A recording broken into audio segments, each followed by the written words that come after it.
Hello everyone. So today we'll be discussing about the introduction to the basic chemistry that you have already learned in your previous classes, because for going forward we need to set the base.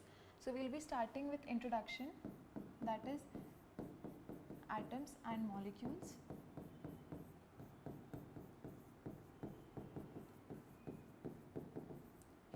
So you have already learnt in your previous classes that what is atom, what is a molecule. So atoms are nothing but the smallest entity, alright. These atoms, when they combine together, they form your molecule.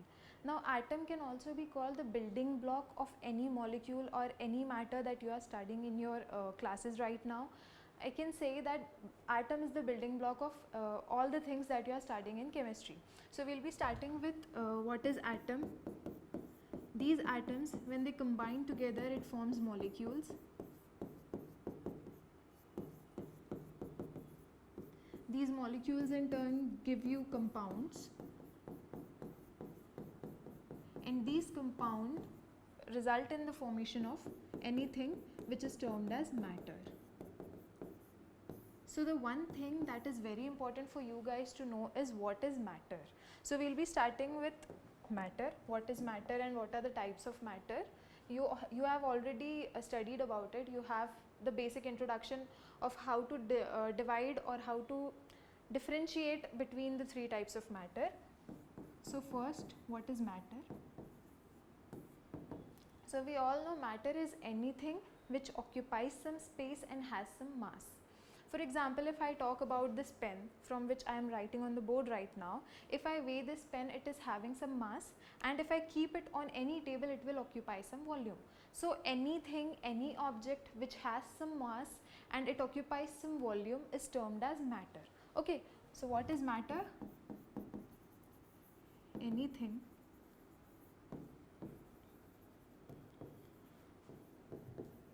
which occupies some space and has some mass.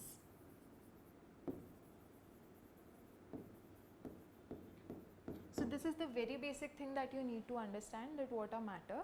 Now we will see what are the different type of matter, or what are the types of matter. So matter is further divided into three types.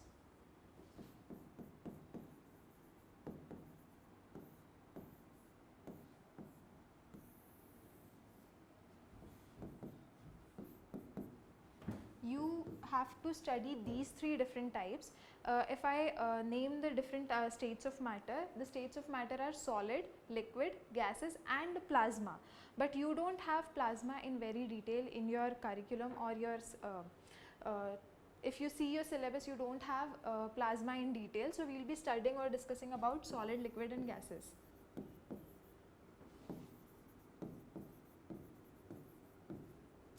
Okay. सो अगर हम बोलते हैं कि solid, liquid and gases हैं, तो हम identify कैसे करेंगे कि कोई भी चीज़ को हम कैसे बोलते हैं कि कोई चीज़ आपकी सॉलिड है, कोई चीज़ आपकी लिक्विड है या कोई चीज़ आपकी गैस है. तो अगर मैं एग्जांपल लेती हूँ सॉलिड का, जैसे आप अपने घर पे वुडन बेंचेस देखते हैं, if you will observe it, there is no intermolecular space between them. So solid में आपका फर्स्ट पॉइंट क्या आता है? Solids are nothing but they have high force of attraction between them, high force of attraction. Second मैं बोल सकती हूँ कि there is very less or there is no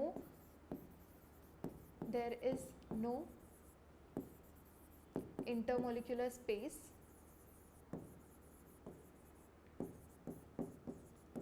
बराबर ना. जैसे फॉर एग्जाम्पल अगर हम आपको बोलते हैं, अगर आप मेरे हाथ को अगर आप देखते हैं, मैं आपको यहाँ पे बोलती हूँ कि यहाँ पे जो टाइप ऑफ बॉन्ड फॉर्मेशन होगा, it will be very tight और it will be very tough bond formation. Why? Because there is no space. If I give you an example, अगर हम सॉलिड की बात करते हैं, ये अगर आप सॉलिड में अरेंजमेंट अगर देखेंगे एटम्स का या मॉलिक्यूल्स का, so the arrangement is somewhat like this.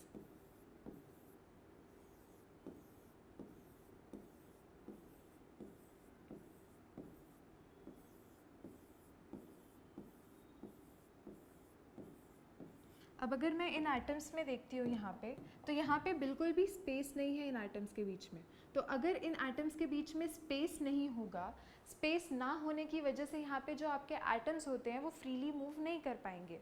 अब जब यहाँ पे फ्री मूवमेंट है ही नहीं तो यहाँ पे आपको और अदर प्रॉपर्टीज़ देखने को नहीं मिलेंगी और इनके बीच में जो फोर्स ऑफ अट्रैक्शन होगा काफ़ी हाई होगा. So there is high force of attraction between them, there is no intermolecular spaces between the solid atoms और solid particle. So this is the first differentiating point. अगर हम liquids पे आते हैं,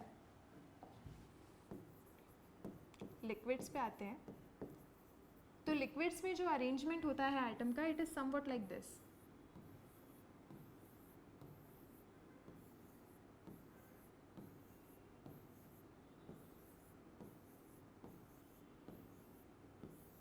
अब यहाँ पे हमें क्या ऑब्जर्व करने को मिलता है कि अगर मैं यहाँ पे इंटरमोलिकुलर स्पेस देखूंगी इन एटम्स के बीच में, so there is some intermolecular space between them. अब यहाँ पे इंटरमोलिकुलर स्पेस होने की वजह से क्या होगा कि जो आपके एटम्स हैं वो फ्रीली मूव कर सकते हैं. फॉर एग्जाम्पल, आप घर पे पानी देखते हो, पानी की एक प्रॉपर्टी होती है कि पानी फ्लो करता है. अगर आप ज़मीन पे पानी को रख दोगे जहाँ पे थोड़ा स्टीप है, आपका पानी फ्लो करता है. वो फ्लूइडिटी क्यों आती है? Because there is some space between the atoms that are arranged in it. Okay, तो ये इंटरमोलिकुलर स्पेसेस होने की वजह से आपका जो वाटर होता है उसमें फ्लूइडिटी की प्रॉपर्टी दिखाई देती है.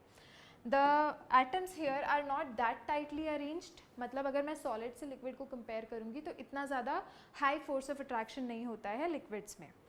और हमारा जो थर्ड स्टेट ऑफ मैटर है, इट इज़ गैस. सो अगर गैसेस की हम बात करते हैं तो वहाँ पे अरेंजमेंट कुछ इस प्रकार होता है. सबसे वीकेस्ट फोर्स ऑफ अट्रैक्शन या फिर सबसे वीकेस्ट फोर्स अट्रैक्शन जो होता है वो हमारे गैसेस पार्टिकल्स में होता है. हम देख सकते हैं कि यहाँ पे जो एटम्स है काफ़ी दूर दूर हैं, बहुत फार अवे हैं फ्रॉम ईच अदर. अब यहाँ पे जो आपके एटम्स है ये फ्रीली मूव कर सकते हैं क्योंकि इनके बीच में स्पेस बहुत ज़्यादा है. अगर फॉर एग्जांपल मैं आपको बोलती हूँ कि मैं इस रूम से बाहर जाऊँगी तो शायद मैं सांस ना ले पाऊँ, ऐसा पॉसिबल है क्या?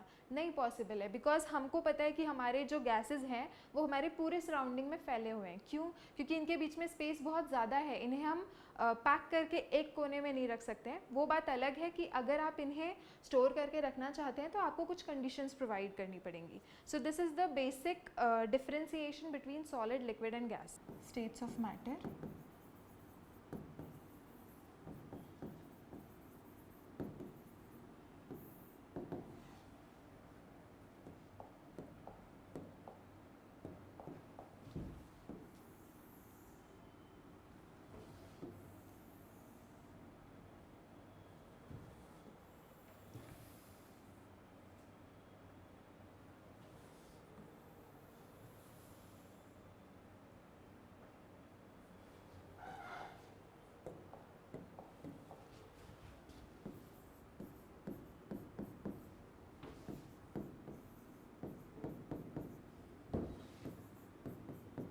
सो द फर्स्ट पॉइंट जो हमने पढ़ा था सॉलिड्स में, पहला पॉइंट आता है कि there is high force of attraction.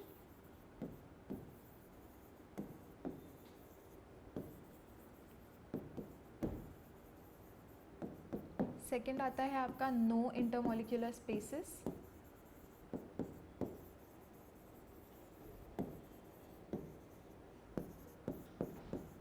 Similarly अगर हम लिक्विड्स की बात करें तो यहाँ पे क्या आ जाएगा? Force of attraction. Force of attraction is weak as compared to solids.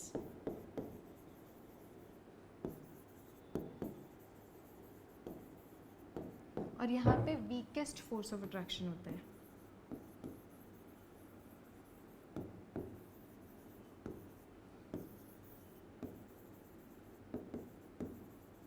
तो ये हमारा पहला डिफरेंशिएटिंग पॉइंट आ जाएगा in these three states of matter, liquid, solid, liquid and gases. Then अगर हम बात करते हैं सॉलिड की, अब इनके बीच में अगर फोर्स ऑफ अट्रैक्शन बहुत हाई है, इनके बीच में बिल्कुल भी स्पेस नहीं है, तो किसी भी चीज़ को अगर मैं सॉलिड बोलती हूँ तो it will have definite shape and definite volume. मतलब उसके शेप और वॉल्यूम की अगर मैं बात करती हूँ तो it won't change with time, right. So it will have definite shape and volume. Okay, अब अगर हम लिक्विड्स की बात करते हैं लिक्विड्स की अगर मैं बात करूँ तो हम लिक्विड्स का एग्जांपल ले सकते हैं कि अगर मैं बात करती हूँ पानी की, अगर मैंने पानी लिया, अगर फॉर एग्जांपल मेरे वाटर बॉटल में पानी है, मैंने उसे ग्लास में ट्रांसफ़र किया, तो जितना अमाउंट ऑफ वाटर मेरा बॉटल में था उतना सेम अमाउंट मेरा ग्लास में हम डाल रहे हैं। अब आप सेम अमाउंट डाल रहे हो मतलब यहाँ पे आपका वॉल्यूम चेंज नहीं हो रहा है, हाँ आपका शेप चेंज हो रहा है कि मे बी मेरा बॉटल अलग शेप में था, मेरा ग्लास जो मैं ले रही हूँ वो अलग शेप का है, तो यहाँ पे जो वाटर आपका शेप लेगा वो डिफ़र करेगा बट वॉल्यूम तो सेम रहेगा ना। अगर यहाँ पे मेरा 1 लीटर वाटर था, अगर वो मैं किसी बड़े से भगोने में ट्रांसफ़र कर रही हूँ तो सेम अमाउंट डाल रहे हैं ना हम, वहाँ पे वॉल्यूम नहीं चेंज कर रहे हैं। मतलब अगर मैं लिक्विड्स की बात करूँ तो इनका वॉल्यूम सेम रहता है बट इसका शेप वेरी करता है। ओके, सो सेम वॉल्यूम और डेफिनाइट वॉल्यूम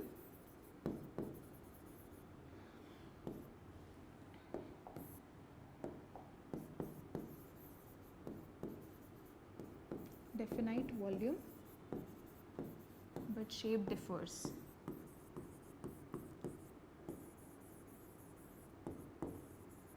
ओके, एंड अगर हम अपने गैसियस एटम्स या मॉलिक्यूल्स की बात करते हैं तो इनके बीच में तो बिल्कुल भी फोर्स ऑफ अट्रैक्शन नहीं होता है, तो ना ही इनका एक डेफिनाइट शेप होता है, ना ही इनका डेफिनाइट वॉल्यूम होता है।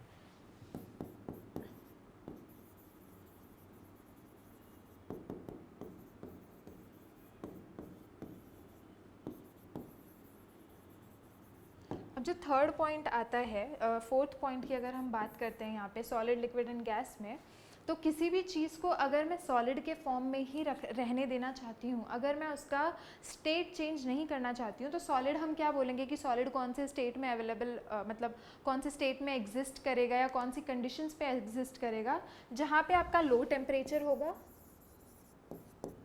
Low temperature high pressure. अब देखो टेम्परेचर लो रहने का क्या यहाँ पे कारण है, अगर टेम्परेचर हम इंक्रीज़ करते हैं तो एटम्स के बीच में कुछ वाइब्रेशन होगा, वाइब्रेशन की वजह से जो आपके एटम्स हैं एक दूसरे से दूर जाने की कोशिश करेंगे। अब अगर आपके एटम्स दूर जाने की कोशिश करेंगे, उनके बीच में फोर्स ऑफ अट्रैक्शन डिक्रीज़ होने लगेगा, तो आपका जो सॉलिड स्टेट है वो मे भी ऐसा हो सकता है कि किसी और स्टेट में कन्वर्ट हो जाए। अब अगर हम लिक्विड्स की बात करते हैं तो यहाँ पे जो आपका temperature and pressure, temperature and pressure is intermediate.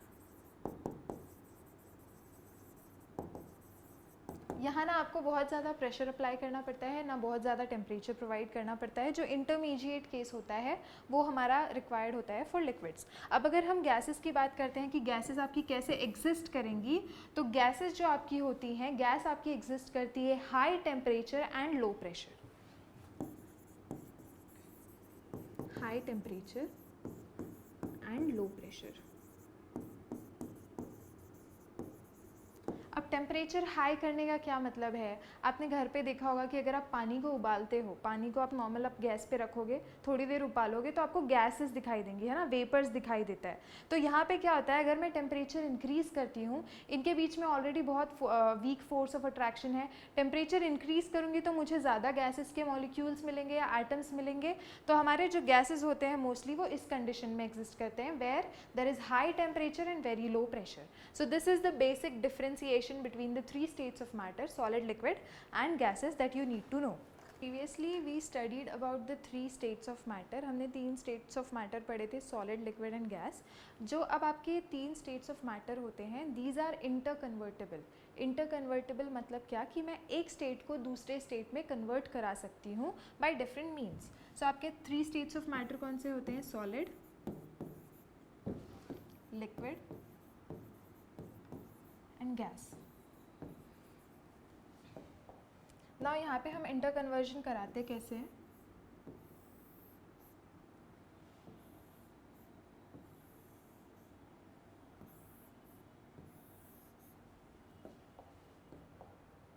Okay अगर आप सॉलिड से लिक्विड के स्टेट में कन्वर्ट कराते हैं तो उस प्रोसेस को हम क्या बोलते हैं। तो इसके लिए हम एग्जांपल ले सकते हैं कि जैसे हमारा आइस होता है, आइस आपका सॉलिड है, अगर मैं आइस को निकाल के रूम टेम्परेचर पे, नॉर्मल रूम टेम्परेचर जो आपका 25 डिग्री सेल्सियस होता है, अगर हम आइस को निकाल के नॉर्मल रूम टेम्परेचर में स्टोर करते हैं तो हमें कुछ देर के बाद दिखेगा कि आपका जो भी आइस है वो लिक्विड फॉर्म में कन्वर्ट हो गया है, राइट। तो मैं बोल सकती हूँ ना कि आपका सॉलिड किस में कन्वर्ट हो रहा है, लिक्विड में। तो सॉलिड जो आपका डायरेक्टली लिक्विड में कन्वर्ट होता है उसे हम बोलते हैं मेल्टिंग। हम बोलते हैं कि हमारा आइस जो है, आइस हमारा मेल्ट हो गया। अब इसी का रिवर्स प्रोसेस क्या होगा, जैसे आपके आइस ट्रेस जो होते हैं, आप क्या करते हैं, आप उसमें पानी भरते हो, आप उसको एकदम लो टेम्परेचर पे डाल देते हो, फ्रीज होने के लिए डाल देते हो, राइट। तो लिक्विड से directly conversion in solid form is known as freezing. ठीक है, इस प्रोसेस को हम बोलते हैं फ्रीजिंग। देन नेक्स्ट आता है आपका लिक्विड से गैस। अब अगर मैं लिक्विड से गैस में चेंज होने की या फिर कन्वर्ट होने की बात करती हूँ, तो लिक्विड से गैस हम कैसे बोल सकते हैं, जैसे अगर आपने पानी रखा है गर्म होने के लिए, बॉईल होने के लिए, तो हमें दिखता है कि थोड़ी देर बाद उसके वेपर्स निकलते हैं। तो लिक्विड से जो डायरेक्टली गैशियस फॉर्म में कन्वर्ट होता है उसे यहाँ वेपराइजेशन या इवापोरेशन बोल सकते हैं, वेपराइजेशन और इवापोरेशन। नाउ गैशियस स्टेट से लिक्विड स्टेट में आने के प्रोसेस को हम क्या बोलते हैं। फॉर एग्जांपल, जैसे हम अगर अपने घर पे कुछ कुक कर रहे होते हैं और अगर हम ऊपर से उस पर कुछ कंटेनर के ऊपर कुछ भी आप लगाते हो ऊपर से उसे ढकने के लिए, तो उस बर्तन को अगर आप थोड़ी देर बाद उतारोगे तो आपको दिखेगा कि वहाँ पे पूरा जो आपका गैस निकला हुआ है वो गैस जाके उस बर्तन पे अटैक, मतलब उस बर्तन पे जाके कलेक्ट होगा, जिसकी वजह से उधर पे उसका स्टेट चेंज होता है। तो इसको हम बोलते हैं कंडेंसेशन। जो ऊपर से हम लिड लगाते हैं किसी भी कंटेनर के ऊपर, उस लिड को अगर मैं थोड़ी देर बाद निकालती हूँ तो मुझे पानी दिखाई देता है। तो वो पानी एक्चुअली में होता क्या है, जो भी आपके गैशियस मॉलिक्यूल हैं वो गैशियस मॉलिक्यूल उस लिड के ऊपर जाते हैं और वहाँ पे जाके वो अपना स्टेट चेंज करते हैं लिक्विड फॉर्म। इसीलिए इस पूरे प्रोसेस को हम बोलते हैं कंडेंसेशन। अगर मैं बारिश होने की बात करती हूँ, जो हम बोलते हैं रेनफॉल जो होता है, rainfall is also a type of condensation, कि वहाँ पे आपके जो गैशियस मॉलिक्यूल है कन्वर्ट हो रहे हैं लिक्विड में और देन आपकी रेन अकर होती है। देन नेक्स्ट आता है आपका सॉलिड एंड लिक्विड। तो सॉलिड से डायरेक्टली गैशियस फेज में जो भी कन्वर्जन होता है उसको हम बोलते हैं सब्लिमेशन। सब्लिमेशन का अगर हम एग्जांपल लेते हैं तो हम जब स्कूल जाते थे तो पहले हम देखते थे कि जो भी वहाँ वॉश बेसिन होते थे वॉशरूम वगैरह में, स्कूल में अगर आप जाके देखोगे तो वाइट कलर की बॉल होती है, उस बॉल को हम नैप्थलिन बॉल बोलते हैं। तो उस बॉल को अगर आप कभी ऑब्जर्व किया होगा, कभी उतना टाइम होगा तो यू विल सी कि वो डायरेक्टली सॉलिड से आपका गैशियस फॉर्म में जाता है। आप उसको कभी भी लिक्विड फॉर्म में कन्वर्ट होते हुए नहीं देखते हो। मतलब यहाँ पे जो भी आपका कन्वर्जन है डायरेक्टली सॉलिड से गैशियस फॉर्म में हो रहा है, वो आपका लिक्विड फॉर्म के वाया ट्रैवल कन्वर्ट नहीं होता है। आपका जो भी फॉर्म है directly solid to gaseous form में कन्वर्ट होता है। इसका एक और एग्जाम्पल हम ले सकते हैं कैम्फर या फिर जो कपूर आप देखते हो, ये सारे क्या एग्जाम्पल हैं आपके सब्लिमेशन के। अब आपका गैशियस टू सॉलिड क्या होता है, इसको हम बोलते हैं डिपोजिशन। अगर डिपोजिशन का हम बेस्ट एग्जांपल देखते हैं तो हम बोल सकते हैं फ्रोस्टिंग जो होती है। अगर आप नॉर्मल एयर टेम्परेचर पे बैठे हो और बाहर के साइड में बहुत ज़्यादा कम टेम्परेचर है, फॉर एग्जांपल अगर हम कश्मीर की बात करें कि आप रूम में बैठे हो, यहाँ पे आपने हीटर लगा रखा है नॉर्मल टेम्परेचर पे और बाहर आपका टेम्परेचर बहुत ज़्यादा लो है, तो इस केस में क्या होगा, जो गैस होंगी जब वो कॉन्टैक्ट में आती है लो टेम्परेचर के, यहाँ पे वो गैस से डायरेक्टली सॉलिड के फॉर्म में कन्वर्ट होती है और आपको डिपोजिशन दिखता है। या फिर जो आप फ्रॉस्टिंग देखते हैं लीफ के ऊपर छोटे छोटे जो आपको आइस के फॉर्म दिखाई देता है, उसको हम बोलते हैं फ्रॉस्टिंग। वो कौन सा मेथड होता है, that is also deposition. So this is the inter conversion of states of matter, that is very important. अब इस inter conversion of states of matter को अगर आप ध्यान से देखोगे तो यहाँ पे सब्लिमेशन से रिलेटेड 2024 में नीट पे क्वेश्चन आया था कि अगर आप सॉलिड से डायरेक्टली गैशियस फॉर्म में कन्वर्ट कर रहे हो तो इस टेक्निक को आप किस वे में डिफरेंशिएट करा सकते हो या इस टेक्निक को आप कैसे प्योरीफाई करा सकते हो। तो पहली बात तो ये आपको पता होना चाहिए कि सॉलिड से गैस में अगर कोई चीज़ कन्वर्ट हो रही है तो उस प्रोसेस को हम डायरेक्टली क्या बोलते हैं, सब्लिमेशन। तो अगर आप वो क्वेश्चन देखेंगे नीट 2024 का, उसका आंसर आपका था सब्लिमेशन, कि सब्लिमेशन वो वे होता है जहाँ पे आप सॉलिड को डायरेक्टली गैशियस फॉर्म में कन्वर्ट करा सकते हो। सो this is all for today, thank you.